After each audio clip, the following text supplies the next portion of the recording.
رمضان رمضان رمضان رمضان رمضان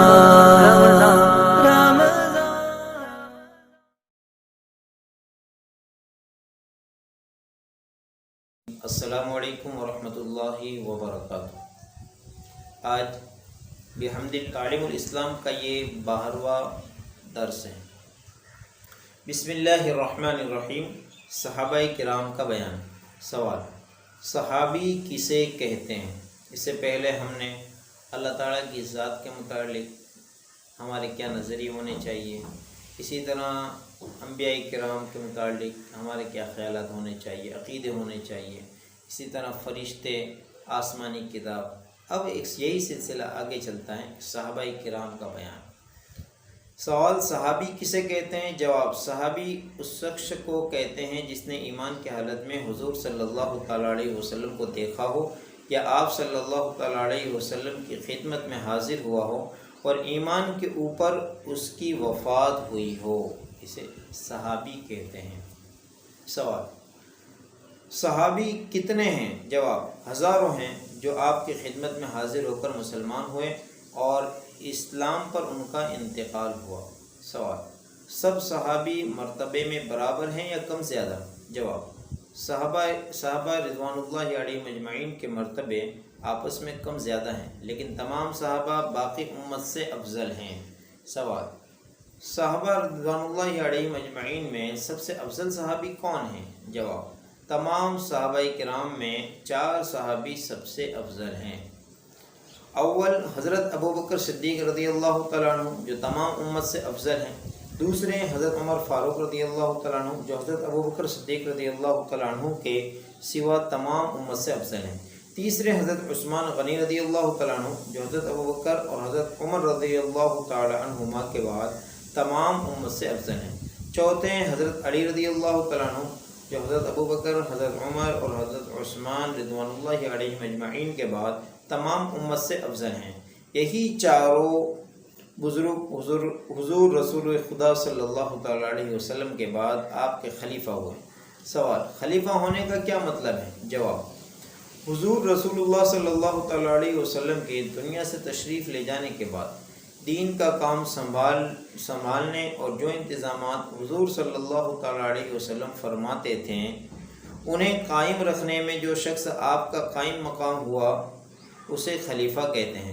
خلیفہ کے معنی قائم مقام اور نائب کے ہیں۔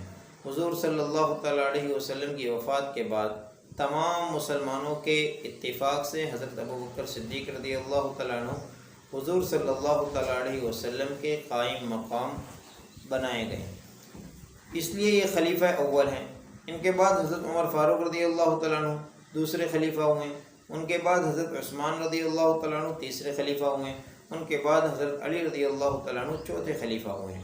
ان چاروں کو خلفائے اربعہ اور خلفائے راشدین اور 4 یار کہتے ہیں۔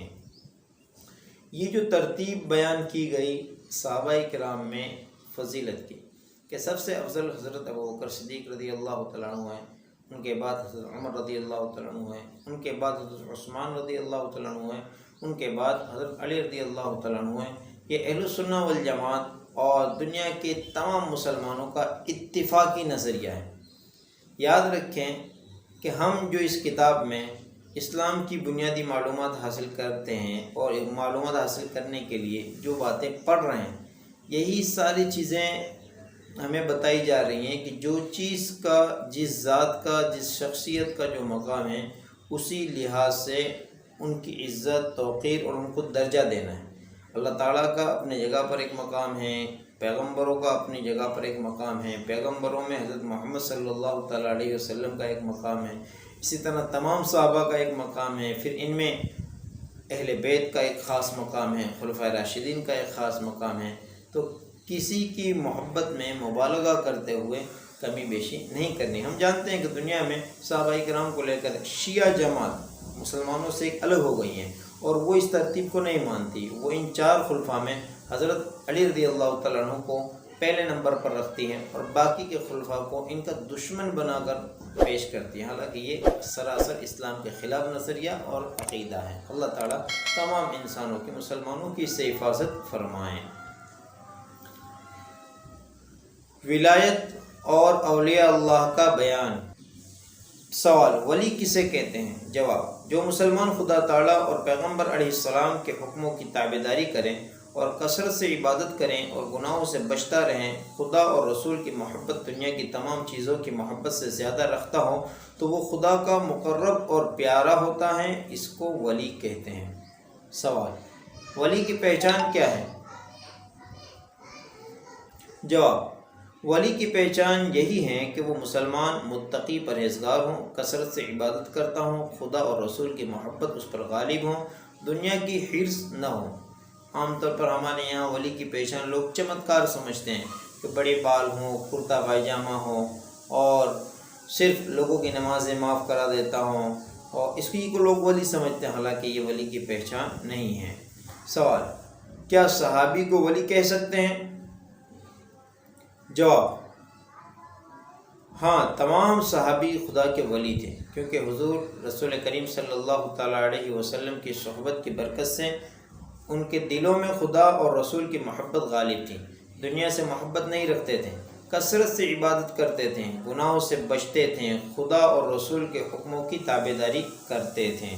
سوال: کیا کوئی صحابی یا ولی کسی نبی کے برابر ہو سکتا ہے؟ جواب: ہرگز نہیں، صحابی یا ولی کتنا ہی بڑا درجہ رکھتا ہوں، کسی نبی کے برابر نہیں ہو سکتا۔ سوال: ایسا ولی جو صحابی نہ ہو کسی صحابی کے مرتبے کے برابر یا اس سے زیادہ مرتبے والا ہو سکتا ہے؟ جواب: نہیں، صحابی ہونے کی فضیلت بہت بڑی ہے، اس لیے کوئی ولی جو صحابی نہ ہو مرتبے میں صحابی کے برابر یا بڑھ کر نہیں ہو سکتا۔ سوال: بعض لوگ خلاف شرع کام کرتے ہیں، مثلا نماز نہیں پڑھتے ہیں یا داڑھی منڈاتے ہیں اور لوگ انہیں ولی سمجھتے ہیں، تو ایسے لوگوں کو ولی سمجھنا کیسا ہے؟ جواب: بالکل غلط ہے۔ یاد رکھو کہ ایسا شخص جو شریعت کے خلاف کام کرتا ہو ہرگز ولی نہیں ہو سکتا۔ سوال: کیا کوئی ولی ایسے بھی ہوتے ہیں کہ شرعی احکام مثلا نماز، روزہ انہیں معاف ہو جائیں؟ جواب: جب تک آدمی اپنے ہوش حواس میں ہو اور اس کی طاقت اور استطاعت درست ہو، کوئی عبادت معاف نہیں ہوتی اور نہ کوئی گناہ کی بات اس کے لیے جائز ہوتی ہے۔ جو لوگ ہوش و حواس اور استطاعت درست ہونے کی حالت میں عبادت نہ کریں، خلاف شرع کام کریں اور کہیں کہ ہمارے لیے یہ بات جائز ہے، وہ بے دین ہیں، ہرگز ولی نہیں ہو سکتے۔ ولی کی ایک بہترین مثال اس میں بیان کی گئی ہے۔ آج کل لوگ صرف یہ جانتے ہیں کہ جو اچھی بات کرتا ہوں اور جس کا ظاہر اچھا ہو اور جو اولیاء اللہ سے محبت کی بات کرتا ہوں وہ ولی ہے، ایسا نہیں ہے۔